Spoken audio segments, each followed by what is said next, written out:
Assalamualaikum warahmatullahi wabarakatuh. Kami dari kelompok 3 pada kesempatan kali ini ingin menjelaskan mengenai bagaimana cara menemukan, menyimpan, dan mengelola referensi yang baik dan benar. Next. Yang pertama, saya ingin menjelaskan mengenai pentingnya mencari referensi yang kredibel dalam menulis ilmiah. Dalam menulis ilmiah, pasti ada tujuan yang ingin dicapai. Umumnya tujuan itu seperti untuk mencari solusi atas permasalahan yang terjadi di masyarakat, untuk melakukan penelitian sebagai bentuk mengembangkan ilmu pengetahuan, atau untuk mengembangkan suatu inovasi. Nah, untuk mencapai tujuan itu, sehingga penulis atau ilmuwan itu memiliki tanggung jawab yang besar atas kebenaran dan kevalitan dari informasi yang disampaikan dalam karya tulis ilmiah tersebut. Nah, tanggung jawab itu sangat identik dengan etika akademik. Sebagai sivitas akademik, kita wajib menerapkan etika akademik tersebut. Dalam etika akademik sendiri, sangat memperhatikan kebenaran dan kejujuran dari informasi yang disampaikan pada karya tulis ilmiah itu. Dalam mengembangkan inovasi dan ilmu pengetahuan, penggunaan literatur dasar itu sangat menjadi rujukan yang utama, sehingga sebuah karya tulis ilmiah yang dirancang sangat mengacu pada referensi yang digunakan. Nah, penggunaan referensi yang tepat itu sangat penting karena supaya penelitian atau informasi yang disampaikan itu bisa memiliki dasar yang kuat dan dapat dipertanggungjawabkan isinya. Ketika referensi yang digunakan itu nggak valid, itu dapat menimbulkan kekeliruan, bahkan bisa membuat pengembangan ilmu pengetahuan itu menjadi salah arah, karena rujukannya sejak awal sudah salah. Sehingga bukannya memberi solusi, tetapi justru dapat menimbulkan permasalahan baru. Terdapat banyak kasus tentang kesalahan menulis ilmiah akibat tidak menggunakan referensi yang kredibel dalam merancangnya. Sehingga akibat hal tersebut sangat berpengaruh pada kualitas dari karya ilmiah yang dihasilkan. Oleh karena itu, penggunaan referensi ilmiah itu sangat penting dalam menulis ilmiah karena supaya hasil atau kesimpulan dari karya ilmiah tersebut bisa menghasilkan kebermanfaatan untuk masyarakat dan bisa mencapai tujuan yang ingin dicapai. Selanjutnya akan membahas mengenai kriteria menemukan atau mencari referensi yang kredibel yang akan disampaikan oleh teman saya.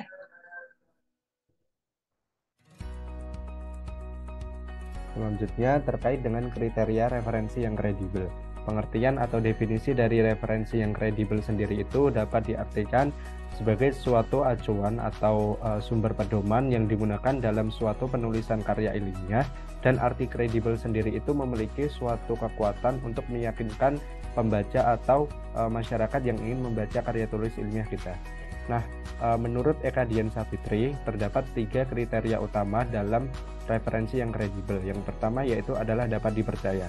Maksud dari kata dapat dipercaya ini memiliki definisi bahwa suatu referensi tersebut sudah diakuisisi oleh sebagian masyarakat yang notabene-nya adalah pembaca dari karya tulis atau referensi tersebut.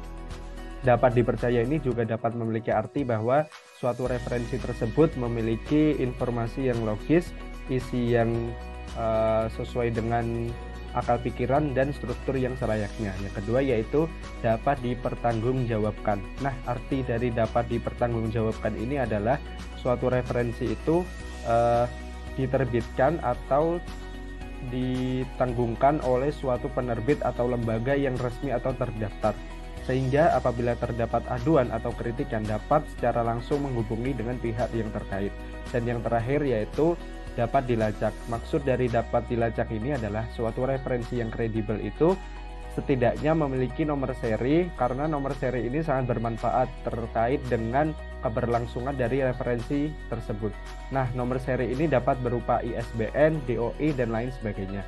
Selanjutnya akan dipaparkan dan dijelaskan terkait dengan subbab yang akan dijelaskan oleh teman saya. Cara menelusuri referensi yang kredibel menggunakan Mendeley. Pertama, login akun Mendeley. Kemudian, klik menu pencarian pada pojok kanan atas. Kemudian, ketiklah judul jurnal yang diinginkan. Klik most relevant untuk mendapatkan jurnal yang paling relevan sesuai pencarian. Klik most cited untuk mendapatkan jurnal yang berasal dari negara yang sama. klik judul jurnal yang dipilih lalu klik Add to Library. Klik View in Library, centang judul yang akan diunduh. Klik menu ekspor pada bagian bawah, pilih Microsoft Word. Pilih tempat penyimpanannya, lalu klik Save.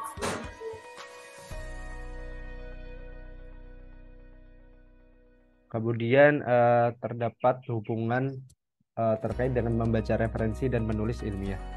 Urgensi terhadap referensi yang kredibel harus lebih diperhatikan. Mengapa? Karena suatu referensi itu sangat berpengaruh terhadap penulisan suatu karya ilmiah. Nah, penulisan karya ilmiah ini mengartikan bahwa kita telah siap dan terkait dengan tanggung jawab dan tuntutan untuk apa yang akan kita tulis ini bermanfaat atau tidaknya kepada suatu masyarakat.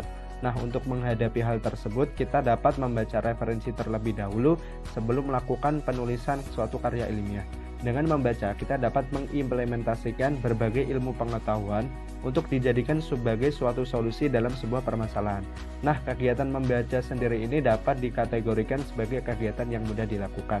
Hanya saja minat dan keinginan setiap individulah yang membuat kegiatan membaca terkadang dianggap sebagai kegiatan yang sulit. Di Indonesia sendiri, minat baca sangatlah rendah.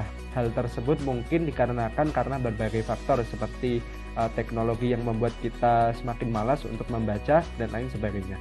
Nah, kegiatan membaca referensi ini dapat dikategorikan sebagai kegiatan yang mudah karena cukup dengan menggunakan indera penglihatan untuk melihat suatu bacaan dan kemampuan otak untuk memahami dan mengolah isi bacaan, kita dapat melakukan kegiatan membaca dimanapun dan kapanpun kita mau. Sehingga melalui video kali ini saya juga turut ingin mengajak para penyimak video ini atau para seluruh warga masyarakat Indonesia untuk terus meningkatkan minat baca sehingga pengetahuan kita ini dapat digunakan untuk memecahkan sebagai sebuah permasalahan atau sebuah permasalahan dalam masyarakat itu sendiri. Selanjutnya akan dijelaskan oleh teman saya.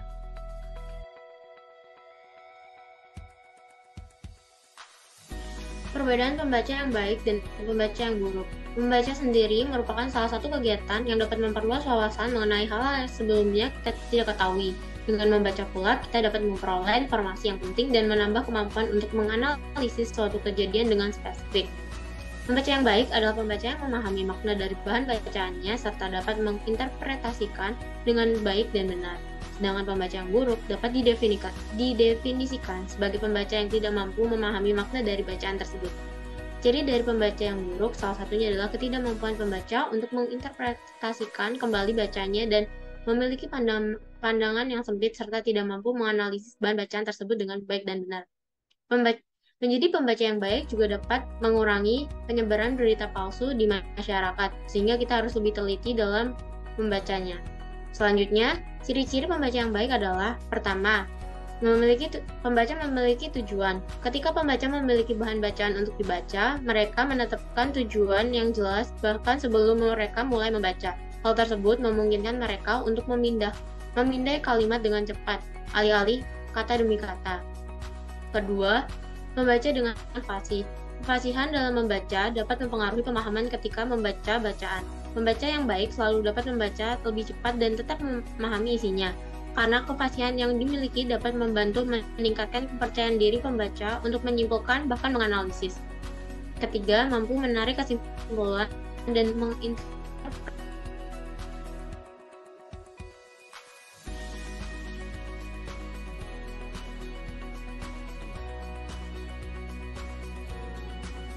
Ketika pembaca selesai membaca materi dan tersebut.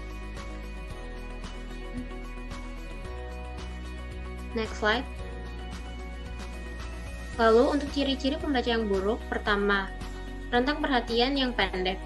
Artinya, pembaca yang buruk biasanya memiliki rentang perhatian yang lebih pendek. Sebagian besar dari mereka merasa sulit untuk mempertahankan perhatian ke bacaan karena hanya membaca secara sekilas. Kedua, tidak mampu memaknai kata. Ketika membaca dan menemukan kata yang asing, pembaca dapat mempengaruhi pemahaman pembacanya, sehingga penyimpulan dari bacaan cenderung tidak sesuai dengan yang seharusnya. Ketiga, tidak memiliki tujuan. Berkebalikan dengan pembaca yang baik, pembaca yang buruk tidak menetapkan tujuan sebelum membaca, sehingga yang biasanya terjadi adalah sudah membaca banyak bacaan namun tetap tidak mengerti apa maksud dari bacaan tersebut. Materi selanjutnya akan disampaikan oleh teman saya.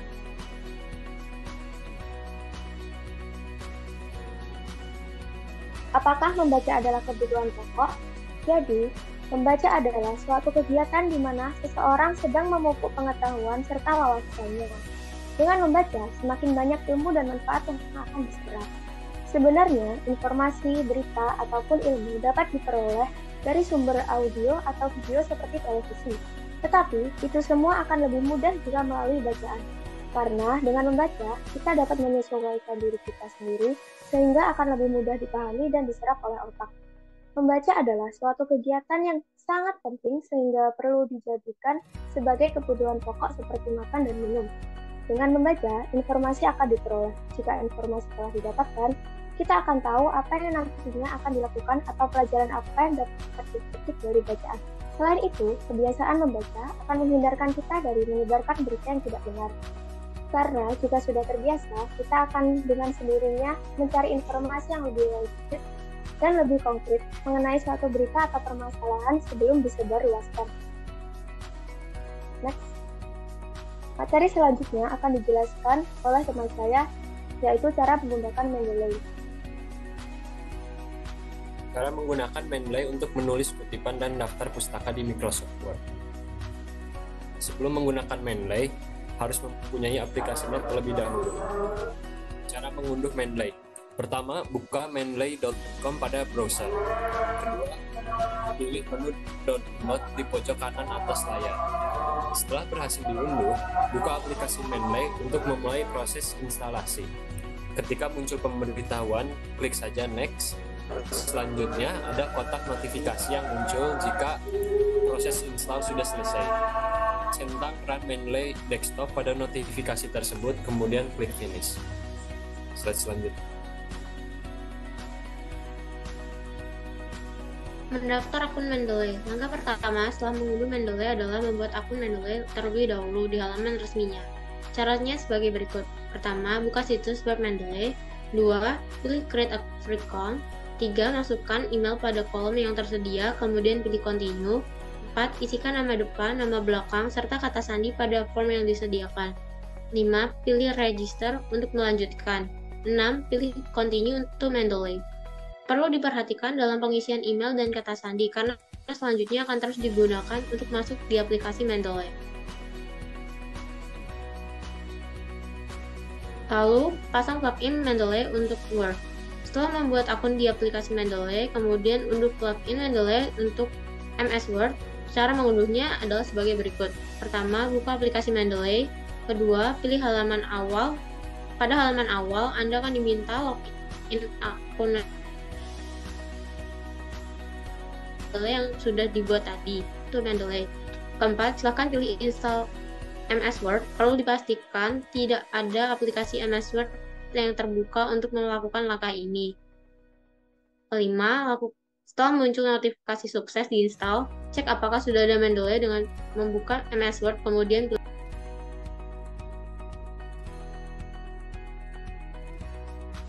Untuk mengatur gaya kutipan, buka tab Reference pada dokumen Word.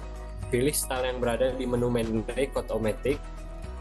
Jika gaya penulisan yang diinginkan tidak ada, pilih More Style di bagian bawah daftar.